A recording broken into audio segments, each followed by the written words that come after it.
29 মের পর 18 জুলাই 1.5 মাস পর ফের বঙ্গোপসাগরে প্রধানমন্ত্রী নরেন্দ্র মোদী 26-এর ভোটকে পাখির চোখ করে একগুচ্ছ প্রকল্পের উদ্বোধন আজ। নরেন্দ্র মোদীর সভাস্থলে সরাসরি চলে যাব, যেখানে মঞ্চ প্রস্তুত রয়েছে। আর কিছুক্ষণের মধ্যে নরেন্দ্র মোদীর আসার কথা রয়েছে, যদিও দুর্গাপুরে কিছুক্ষণ আগে খবর যে বেশ ভালো রকম বৃষ্টি পড়ছিল। বিহারের সভা সেরে প্রধানমন্ত্রী নরেন্দ্র মোদীর ওই 3টে নাগাদ পৌঁছানোর কথা, এমনটাই কিন্তু প্রাথমিকভাবে খবর পাওয়া যাচ্ছে। কিন্তু কি বক্তব্য রাখেন প্রধানমন্ত্রী?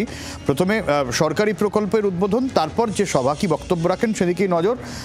হাওয়া কীরকম ওই সভাস্থলে? মৌমিতা রয়েছেন আমাদের প্রতিনিধি, সরাসরি মৌমিতার কাছ থেকে জানবো। মৌমিতা,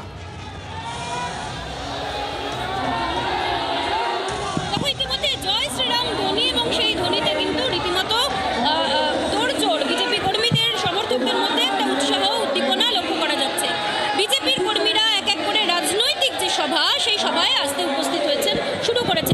রাজর্ষিকে দেখতে পাচ্ছি একেবারে বাঙালি বেশে। রাজর্ষি যদি একটু ওটা সম্ভব হয়, ধুতি পাঞ্জাবি পরে বাঙালি বেশে এমনিতেও থাকে, কিন্তু এবার বড্ড বেশি বাঙালি নিয়ে কি টানা হেঁচড়া হচ্ছে না? জয় মা কালী, জয় মা দুর্গা বলে আপনারা আমন্ত্রণ পত্রও দিয়ে দিলেন। জয় শ্রীরাম কোথায়? শ্যামাপ্রসাদ মুখার্জি, আচার্য দেবপ্রসাদ ঘোষ, দুর্গাচরণ বন্দ্যোপাধ্যায়ের পার্টি। সে ধুতি পাঞ্জাবি পড়বে না। বিষ্ণুকান্ত শাস্ত্রী, হরিপদ ভারতীকে ধুতি পাঞ্জাবি ছাড়া অন্য কিছুতে দেখা যায়নি। আর জয় মা কালী, জয় মা কালী, জয় বাঙালি আমরা আজকে নয় বহুদিন ধরে বলে আসছি। তপন ঘোষ বলে আসছেন জয় মা কালী, জয় বাঙালি। মা দুর্গা, মা কালী অন্তত তৃণমূলের ইন্টেলেকচুয়াল প্রপার্টি নয়। ঢাকেশ্বরীকে ঢাকায় রাখতে পারা যায়নি, প্লেনে করে নিয়ে আসা হয়েছে। উল্টোডাঙ্গা অব্দি পৌঁছে গেছে কালীমার, সেখানে মন্দির ভাঙচুর হচ্ছে, বোমা ছুড়া হচ্ছে। এবার কালীঘাটের কালীকে দেখিয়ে বাঙালিকে বলতে হবে, দেখো কালীঘাটের কালী, ওই অবধি কিন্তু ওটাকে রাখতে হবে। আর এগিয়েও না, আর এগিয়েও না। সিদ্দিকুল্লাহ চৌধুরী অলরেডি বলে দিয়েছে দক্ষিণ কলকাতা ওয়াকফের সম্পত্তি, মানে কালীঘাটের কালী মন্দির ওয়াকফ বোর্ডের সম্পত্তি। মমতা ব্যানার্জির বাড়ি কি হলো তা নিয়ে আমাদের মাথা নেই। আসার আগেই বোঝা যাচ্ছে যে একেবারে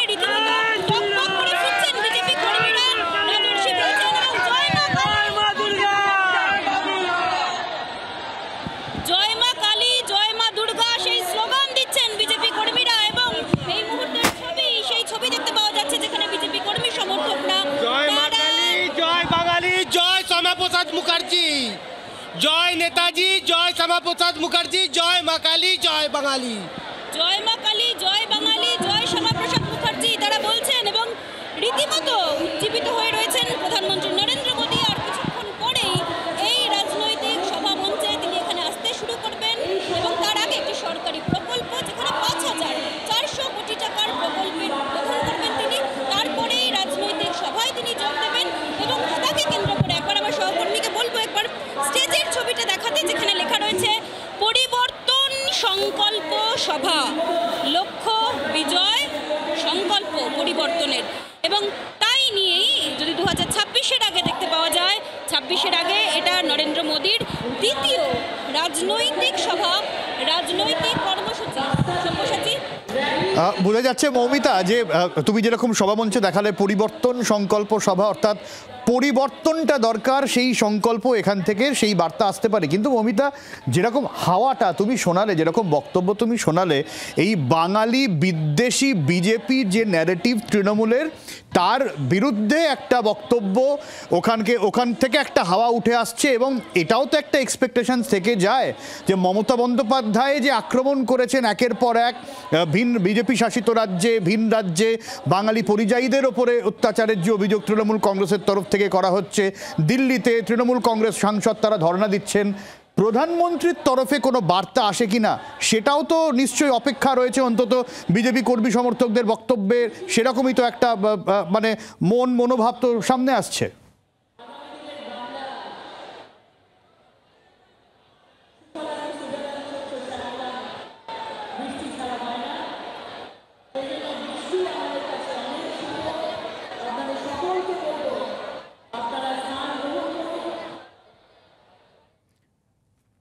মৌমিতার ফোন বোধহয় কেটে গিয়েছে। আমরা আবারও মৌমিতার সঙ্গে যোগাযোগ করার চেষ্টা করছি, যে বিষয়টা মৌমিতাকে প্রশ্ন করার চেষ্টা করলাম।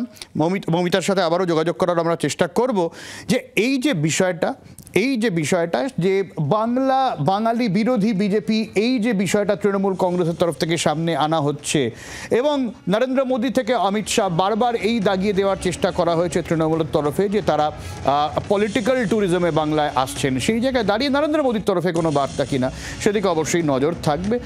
শুভেন্দু অধিকারীর বক্তব্য সামনে রয়েছে আমাদের কাছে, এই নিয়ে কি বলছেন শুভেন্দু অধিকারী একবার শোনাবো আপনাদের।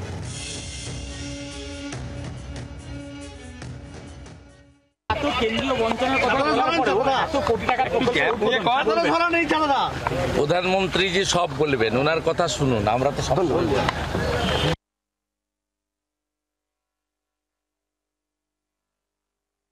বিগত দিনগুলোতে যখন প্রধানমন্ত্রীজি আসতেন তখন তিনি বাংলাতে কথা বলারও প্রয়াস করতেন, আবার দিদিও বলতেন, আরও কিছু একটা বাংলা চেষ্টা করছেন। এবার তো আমাদের কাছে একটা প্রশ্ন থেকে যাচ্ছে, তাহলে এবার কি আপনি বাংলায় বলবেন?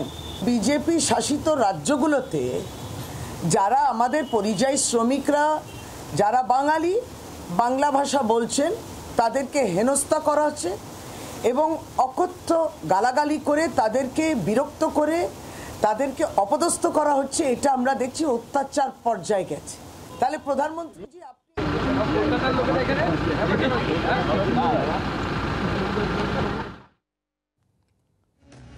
শশী পাজার বক্তব্য আমরা শুনছিলাম তৃণমূল কংগ্রেসের তরফে, যেরকম তিনি বলছিলেন, যে বিষয়টাই বলছিলাম আপনাদের, যে তৃণমূল কংগ্রেসের তরফ থেকে বারবার এই অভিযোগ সামনে আনা হচ্ছে যে বিজেপি বাঙালি বিদ্বেষী দল, বাংলা কথা বললেই বাংলাদেশি বলে দাগিয়ে দেওয়া হচ্ছে, অনুপ্রবেশকারী বলে দাগিয়ে দেওয়া হচ্ছে। উল্টো দিকে বিজেপির তরফ থেকে দাবি করা হচ্ছে যে তৃণমূল কংগ্রেস অনুপ্রবেশকারীদের তাদের ভোট ব্যাংক হিসেবে ব্যবহার করছে। এই জায়গায় দাঁড়িয়ে নরেন্দ্র মোদী আজকে কি বলেন, যেরকম আমরা দেখলাম যে পরিবর্তনের সংকল্প ঠিক কি নেওয়া হয়, তাতে এই বিষয়টা উঠে আসে কিনা সেদিকেই নজর থাকবে।